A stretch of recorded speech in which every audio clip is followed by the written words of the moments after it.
2003 को मेरी आदरणीय सोनिया गांधी जी से पहली मुलाकात हुई थी। 1 घंटा वार्तालाप हुआ। मैं उनके स्वभाव से, उनके चिंतन से, उनके नजरिए से, उनकी अडिगता से, उनकी सरलता से, उनके उद्देश्य की व्यापकता से, उनके प्रति प्रतिबद्धता से और विशेषकर उनकी धर्मनिरपेक्षता की विचारधारा से इतनी प्रभावित हुई कि उसी दिन से मैंने सोनिया जी के पक्ष में और कांग्रेस के समर्थन में बोलने का फैसला लिया है।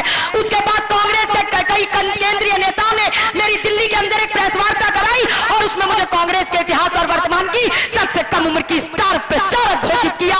स्टार प्रचारक के तौर पर हेलीकॉप्टर के माध्यम से, पद यात्राओं के माध्यम से मैंने जनता तक पहुंचने का काम किया और वर्तमान में आपकी बेटी लोधी साधना भारती कांग्रेस की सबसे कम उम्र की राष्ट्रीय प्रवक्ता भी है। आज साधना भारती बताने के लिए आई है। 2009 में भी मैं झांसी में आई थी जब प्रदीप जैन आदित्य जी अपना पहला चुनाव लड़ रहे थे लोकसभा का, और उसके बाद आज मैं बीच में भी जितने चुनाव हुए सब में मैं आई हूं और आज एक बार फिर मुझे अपने झांसी के परिवार से सीधी बात करने का अवसर मिला है। और इस अवसर पर आपकी ये बहन, आपकी ये बेटी साधना भारती यही बोलना चाहती है। सबसे पहले तो आपका उत्साह, आपका जुनून देखते ही बनता है, तो आज नारे लगाने की तो आवश्यकता है। तो मैं इंडिया गठबंधन का पहले नारा लगवाऊंगी। दोनों हाथ खड़े करके नारा लगा देना, इंडिया गठबंधन जिंदाबाद, इंडिया गठबंधन जिंदाबाद, अखिलेश यादव जिंदाबाद, अखिलेश यादव जिंदाबाद, राहुल गांधी जिंदाबाद, राहुल गांधी जिंदाबाद।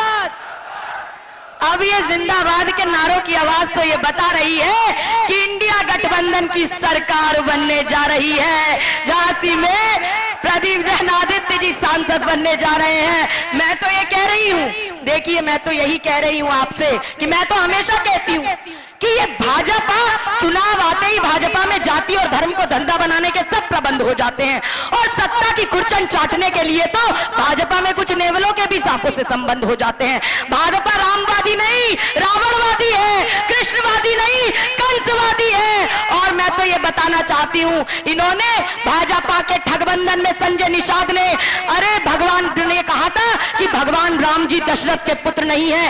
भगवान राम जी की माता कौशल्या के सतीत्व पर प्रश्न उठाने वाले संजय निषाद जी को भाजपा ने योगी मंत्रिमंडल में कैबिनेट मंत्री बनाया, आज तक मंत्रिमंडल पद से नहीं हटाया। भाजपा के नरेश अग्रवाल ने राज्यसभा में, अरे भगवान राम जी की तुलना रम से की, माता सीता की तुलना शराब से की, उसके बाद भी नरेश अग्रवाल जी को राज्यसभा भाजपा ने पहुंचाया, उनके बेटे को उत्तर प्रदेश के मंत्रिमंडल में शामिल कराया।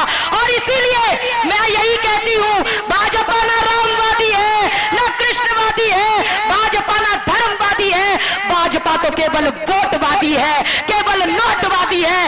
और भाजपा का तो एक ही काम है, चंदा दो, चंदा लो और धंधा दो। भाजपा का केवल एक ही काम है कि राम राम जपना और पराया माल अपना।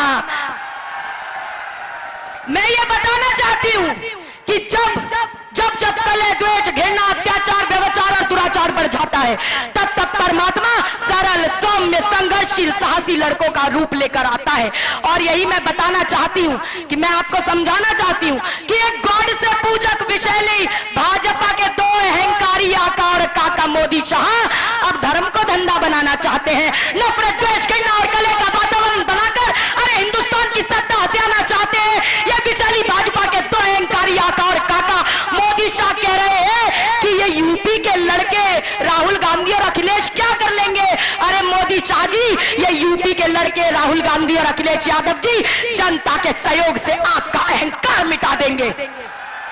यही यूपी के लड़के अखिलेश यादव और राहुल गांधी जी जनता के समर्थन लेकर भाजपा को इस सत्ता से मिटा देंगे, भाजपा की सत्ता से भाजपा को भगा देंगे। और मैं बताना चाहती हूं कि मोदी शाह जी, आप भी भाजपा की बिचैली अहंकारी भाजपा के दो मोदी शाह हैं, अहंकारी मोदी शाह हैं, और दो ही अहंकारी रावण और कंस हुआ करते थे। और तब यूपी के ही लड़के थे जिन्होंने रावण और कंस के अहंकार को चूर चूर किया था। और उस समय पर अरे यूपी की पावन और पवित्र भूमि पर भगवान राम और भगवान श्री कृष्ण अवतरित हुए और यूपी की पावन धरती पर अवतरित होने वाले भगवान राम ने आता था अहंकारी सारथी सत्ता के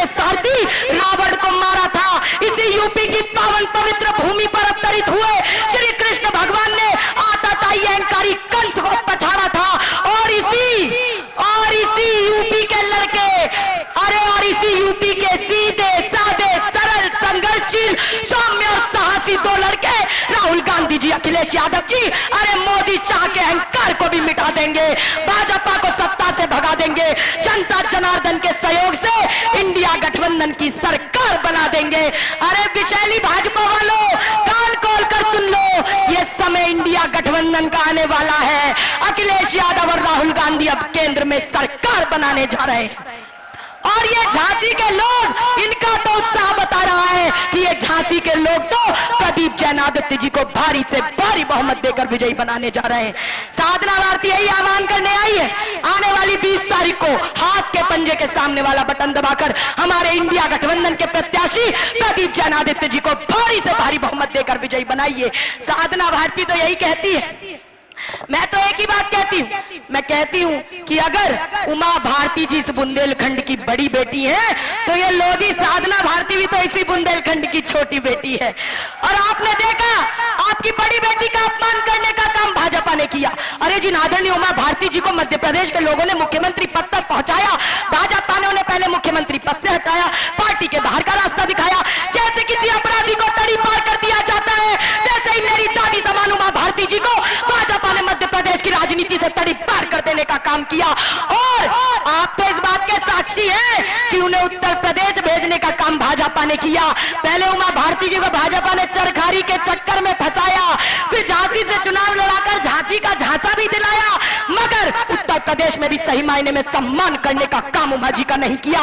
अगर भाजपा ने उमा भारती जी का सम्मान किया होता तो उत्तर प्रदेश के विधानसभा चुनावों के बाद उमा भारती जी को उत्तर प्रदेश का मुख्यमंत्री बनाने का काम किया गया होता। लेकिन ये भाजपा उपयोग करना जानती है।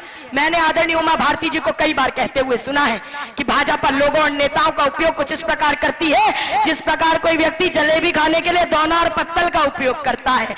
जलेबी खाने के लिए जलेबी का पूरा रस चूसने तक तो हम दोने को अपने पास रखते हैं, परंतु फिर दोने को फेंक दिया जाता है। इसी प्रकार भाजपा ने केशुभाई पटेल का उपयोग किया, आदरणीय केपी यादव का अरे गुनाह में उपयोग किया, आदरणीय उमा भारती जी का उपयोग किया और माननीय कल्याण सिंह जी का भी उपयोग किया था।